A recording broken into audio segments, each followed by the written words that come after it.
சமையல். இன்னைக்கு நானும் ரமணியும் சென்னை வந்திருக்கோம். அதுவும் அண்ணன் வீட்டுக்கு வந்திருக்கோம். ஒரு ஃபங்க்ஷனுக்காக வந்தோம். நேத்திலேருந்து நாங்கள் ஒன்றாவே இருந்தது. ரொம்ப சந்தோஷமா இருக்கு. இப்போ இன்னும் கொஞ்ச நேரத்தில் கிளம்ப போகிறாங்க. எனக்கே ரொம்ப வருத்தமாக இருக்கு. எங்களோட ஃப்ரெண்ட்ஷிப் வந்து விகடனில் ரெசிபிஸ் கொடுக்க ஆரம்பிச்சதுலேருந்து இன்னைக்கு வரைக்கும் அப்படியே மெயின்டைன் ஆகிட்டே இருக்கு. அதே பாசம் பிரியத்தோடு நாங்கள் இருக்கோம். இன்னைக்கு அண்ணன் வீட்டுக்கு வந்தது எனக்கு ரொம்ப சந்தோஷம். இன்னைக்கு வந்து ரெசிபி எல்லாம் செஞ்சு காட்டலாம் அப்படின்னு தான் நினைச்சோம். ஆனால் டைம் இல்லை. ரமணி ஒரு ரெசிபி செய்கிறாங்க, நான் ஒரு ரெசிபி வந்து அண்ணனுக்கு செஞ்சு காட்டுறேன். பாசிப்பருப்பு தோசை. அது வந்து அண்ணம்ஸ் ரெசிபிஸ் சேனலில் கொடுப்பாங்க, நீங்கள் எல்லாருமே பாருங்கள். நான் வந்து அவங்களோட கார்டன்லாம் எவ்வளோ அழகாக வச்சுருக்காங்க, அவங்க எப்படிலாம் செய்கிறாங்க அப்படிங்கிறதெல்லாம் சின்ன சின்ன கிளிப்பிங்ஸ் உங்களுக்கு வீடியோவாக கொடுக்குறேன். நீங்கள் அதையும் பாருங்கள். நெக்ஸ்ட் டைம் வந்து அண்ணன் கரூர் வரும்போது நம்ம சேனலுக்கு ரெசிபி கொடுப்பாங்க. என்ன இன்னைக்கு டைம் இல்லை அவங்க. ஏன்னா இப்போ இன்னைக்கே கிளம்புறாங்க. இருந்துட்டு போங்க அப்படின்னு சொன்னேன். இல்லைப்பா வேலை இருக்கு அப்படின்ட்டு. அதனால 2 days ரொம்ப எப்போ வந்தாலுமே அப்படிதான், அண்ணன் வந்தாலுமே அப்படிதான், எல்லாருமே அவங்க இதை பார்க்க வேண்டியிருக்காங்க. அதனால இப்போ கிளம்பினாதான் அப்புறம் கரூர் போக முடியும். அதனால சரி முடிஞ்ச வரைக்கும் ஏதோ சமையல் பண்ணி ஒரு நாள் இருந்ததே ஏதோ ரொம்ப நேரம் இருந்த மாதிரி இருக்கு. அதுவும் நம்ம சந்திரலேகா அம்மாவை பார்த்தது ரொம்ப ரொம்ப சந்தோஷமா இருக்கு. நான் வந்து காலையில் பாசிப்பருப்பு தோசை செஞ்சு காட்டினேங்க. அவங்க வீடியோவில் வந்து இந்த ரெசிபி கொடுத்துட்டாங்க, நீங்கள் கண்டிப்பாக பாருங்கள். மார்னிங் பிரேக்ஃபாஸ்ட்டுக்கு தோசை, சட்னி, சாம்பார் எல்லாமே அண்ணன் ரெடி பண்ணாங்க. அவங்க ரெடி பண்ண இந்த சட்னி எப்படின்னு பார்க்கலாங்க. இப்போ அண்ணன் வீட்டில் எங்களுக்கு மார்னிங் பிரேக்ஃபாஸ்ட் ரெடி ஆகிட்டுருக்குங்க. ஒரு வதக்கு சட்னிக்கு இந்த மாதிரி சிம்பிளாக டக்குன்னு ஈஸியாக ரெடி பண்ணிட்டீங்க அண்ணன். இதுக்கு இன்னும் வேறு என்ன போடுவீங்க? கொத்தமல்லி, புதினா எல்லாம் விட்டு கதம்ப சட்னி மாதிரி. ஆமாம். இதுக்கு காரத்துக்கு என்னென்ன போடுவீங்க? காரத்துக்கு பச்சை மிளகா தான் போடணும். பச்சை மிளகா, கொஞ்சம் கொத்தமல்லி, வரமிளகாய் வேணாலும் போட்டுக்கலாம். உளுத்தம் பருப்பு, கருவேப்பிலை, சின்ன வெங்காயம், கொத்தமல்லி, புதினா இருந்தாலும் போடலாம். தேங்காய். ஆமாம்.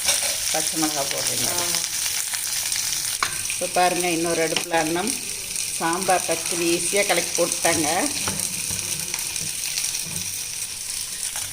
இப்போ உப்பு போட்டுடலாம். கொஞ்சம் புளி, அப்புறம் பச்சை மிளகாய் ஒரு 5, எவ்வளோ காரம் வேணுமோ அவ்வளோ போட்டு தேவையான அளவுக்கு போட்டு. ஆமாம், அவ்வளோதான். வதங்கினதும் அரைச்சிக்கலாம். 5 நிமிஷத்தில் சட்னி ரெடியாக போகுது. கொஞ்சமாக தண்ணி விட்டு இப்போ சட்னி அரைக்க போகிறாங்க. அடுத்ததாக இப்போ டிஃபன் சாம்பாரும் ரெடி ஆகிடுச்சுங்க. இந்த சாம்பாரில் முருங்கைக்காய், கேரட், கத்திரிக்காய் எல்லாமே போட்டிருந்தாங்க. டேஸ்ட்டு ரொம்ப அருமையாக இருந்ததுங்க. அப்புறங்க அண்ணன் வீட்டு தோட்டத்தில் வந்து பூக்கள்லாம் பூத்துருந்ததை பார்க்கும்போதே ரொம்ப ஆசையாக இருந்தது. அண்ணமும் சரி, அவங்க வீட்டுக்காரரும் சரி, இந்த மாதிரி தோட்டம்லாம் வச்சு செடி வளர்க்குறதுல ரொம்பவே இன்ட்ரெஸ்ட்டுங்க அவங்க 2 பேருமே.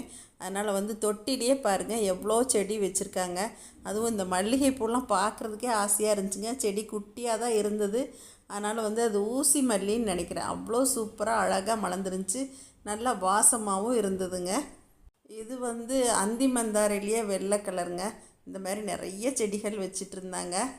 இந்த பூவையெல்லாம் சாமிக்கு நீங்களே பறிங்கப்பான்னு அண்ணன் சொன்னாங்க. நாங்கள் 2 பேரும் பேசிக்கிட்டே பறிக்கிறோம். அது மழை விழுந்ததுன்னா நல்லா பூக்கும். அதாங்க, நல்ல வாசம் கூட. ஒரு பூ வச்சாலே போதும்.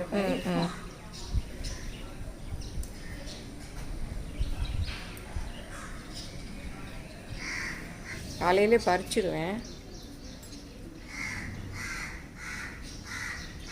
பரவாயில்ல, தொட்டியில் வச்சு இந்த அளவுக்கு வந்து சூப்பராக இருக்கு.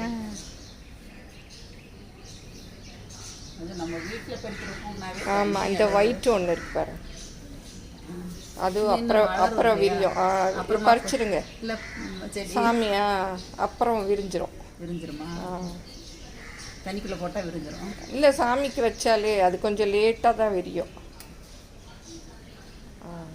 சூப்பராக இருக்கா.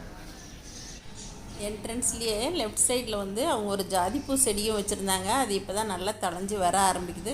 அப்புறம் மேலேயெல்லாம் வந்து கொஞ்சம் குரோட்டன்ஸும் வச்சுருந்தாங்க. பாருங்கள், இங்கே வந்து இப்போ அரளிப்பூ செடி, குரோட்டன்ஸு, கற்றாழை கூட வச்சுருக்காங்க. இந்த மாதிரி நிறைய வெரைட்டிஸ் வச்சுருந்தாங்க. பாருங்கள், முல்லைப்பூ கூட வந்து செடி குட்டியாக இருந்தாலும் பூ பூத்துருந்தது. குரோட்டன்ஸ் வெரைட்டிஸ் நிறைய இருந்துச்சுங்க. இதையெல்லாம் பார்த்துட்டு நானும் அண்ணமும் உள்ளே போனோம். அதுக்குள்ளே அவங்க சட்னிக்கு வதக்கி வச்சுருந்தது நல்லா ஆறி இருந்தது. அண்ணன் வந்து கொஞ்சமாக தண்ணி ஊற்றி இந்த மாதிரி கொஞ்சம் கெட்டி சட்னியாக அரைச்சிட்டாங்க. அடுத்ததாக ரமணி செடியெல்லாம் பார்க்குறதுக்காக வந்திருக்காங்க. சூப்பராக இருக்குல்ல? அழகாக இருக்குப்பா. அந்த சிவலிங்கத்துக்கு மேலே ஒன்று வைப்பேன்ல, நல்லா இருக்கு. பறிங்க மல்லிகைப்பூ. நீங்கள் பறிக்கிட்டு இருந்தால் வச்சுருக்கோம். நான் 2 பறிச்சிட்டேன்.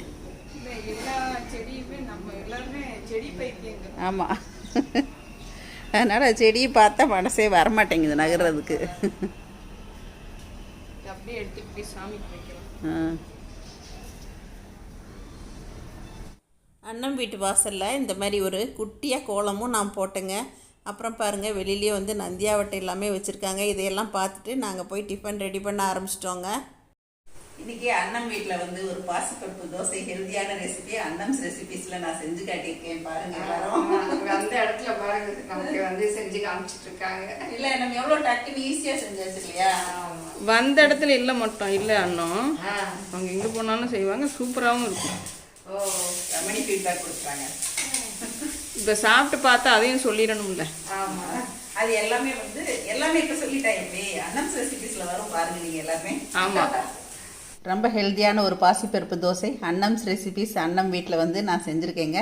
நீங்கள் வந்து அண்ணம் சேனலில் நீங்கள் கண்டிப்பாக பாருங்கள். நீங்களும் இது மாதிரி உங்கள் வீட்டு குட்டீஸ்க்குலாம் செஞ்சு கொடுங்க. அண்ணம் வீட்டில் ராஜபாளையம் ரெசிபிஸ் ரமணி பால் பொங்கல் செஞ்சு காட்டினாங்க. இந்த வீடியோவுமே அண்ணம்ஸ் ரெசிபிஸில் கொடுத்துட்டாங்க, நீங்கள் போய் பாருங்கள். முதல்ல எப்படி பார்த்தோம், குக்கர் திறந்து நல்லா மலர இருந்தது. இப்போ முந்திரியும் இந்த அளவு போதுமா? கமகமா வாசம் தூக்குது ரமணி பால் பொங்கல். ஆமா பாருங்க, வந்து ரமணி பால் பொங்கல் செஞ்சு கொடுத்துருக்காங்க. பால் பொங்கல் பார்க்கவே பால்கோவா மாதிரியே தான். நீங்க பால் இல்லாத சமயத்துல பால் இல்லைன்னு நினைக்க வேண்டாம். மில்க் பால் பவுடர் இதை வச்சு கூட நீங்க இது போட்டுங்க. சூப்பரா ரமணி இந்த மாதிரி ரெசிபிஸ்லாம் வந்து ரொம்ப சூப்பரா ராஜபாளையம் ரெசிபிஸ்னு கொடுத்துட்டு இருக்காங்க. இந்த ரெசிபி வந்து அண்ணம்ஸ் ரெசிபிஸ் அண்ணம் சேனல்ல வரும். எல்லாருமே பாருங்க. வீட்டுல இனிமேல் ஆடி மாசம் வருது, நெய்வேத்தியத்துக்கு குட்டீஸ்க்கெல்லாம் பிடிச்சது அடிக்கடி செய்யலாம். நம்ம இல்ல இது எல்லாருமே பிடிக்கும். பிடிக்காதவங்க இருக்க மாட்டாங்க. சுகர் காரங்களுக்கு வந்து நம்ம கொடுக்க மாட்டோம், அவங்க சாப்பிடுவாங்க. ரமணி இந்த பால் பொங்கலை சட்டுன்னு சீக்கிரமாக ரெடி பண்ணிட்டாங்க. இந்த பால் பொங்கலை அண்ணன் வந்து சுவாமிக்கு பிரசாதமாக வச்சாங்க. விளக்கெல்லாம் ஏற்றி வச்சு எல்லாமே பண்ணாங்க. இந்த குட்டியான கோலம் நான் தாங்க போட்டேன் அண்ணன் வீட்டு பூஜை ரூமில். அப்புறம் பூவெல்லாமே நானும் ரமணியும் தான் அன்றைக்கி வந்து சுவாமிக்கு எல்லாமே வச்சோம். அவங்க வீட்டில் இருந்த மல்லிகைப்பூ எல்லாத்தையும் பறிச்சிட்டு வந்து ஒவ்வொன்றா எங்கள் கையால் தான் நாங்கள் வந்து அன்றைக்கி சாமிக்கு பூ வச்சோம். பாருங்கள், அந்த ஒத்த பூ வச்சாலுமே சாமிக்கு ரொம்ப அழகாக இருந்தது. இப்போ வந்து அண்ணன் வந்து எங்களுக்கு சாப்பிட்றதுக்கு மார்னிங் பிரேக்ஃபாஸ்ட்டு எல்லாம் எடுத்து வச்சிட்ருக்காங்க. கூடவே வடையெல்லாம் செய்கிறேன்னு பருப்பெல்லாம் எடுத்துட்டாங்க. நாங்கள் வேண்டவே வேண்டான்னு சொல்லிட்டோம், ஹெவி ஆயிரும்னு. அப்புறம் கூட தோசை இதெல்லாம் வச்சு சாப்பிட்டோங்க. அண்ணன் நம்ம அங்கேயும் போயிட்டு இதை டேஸ்ட் பண்ண கூட உங்களுக்கு நேரம் இல்லை. நான் கொண்டு வந்து தேங்காய் பருப்பி எப்படி இருக்குன்னு சாப்பிட்டு பாருங்க. நீங்கள் தான் தேங்காய் பருப்பி ஸ்பெஷலிஸ்ட் ஆச்சு. ரொம்ப நல்லா இருக்கு. நல்லா இருக்கா? அதை நம்ம இருக்கும்போதே டேஸ்ட் பண்ணி சொல்லிட்டா நமக்கு ஒரு திருப்தி இல்லையா? ரொம்ப நல்லா இருக்கு. எங்கள் வீட்டில் எல்லாருக்குமே ரொம்ப பிடிக்கும். நாங்கள் அண்ணன் வீட்டுக்கு போனது எல்லாருமே ஒன்றா இருந்தது, ரொம்பவே ஜாலியாக இருந்துச்சுங்க.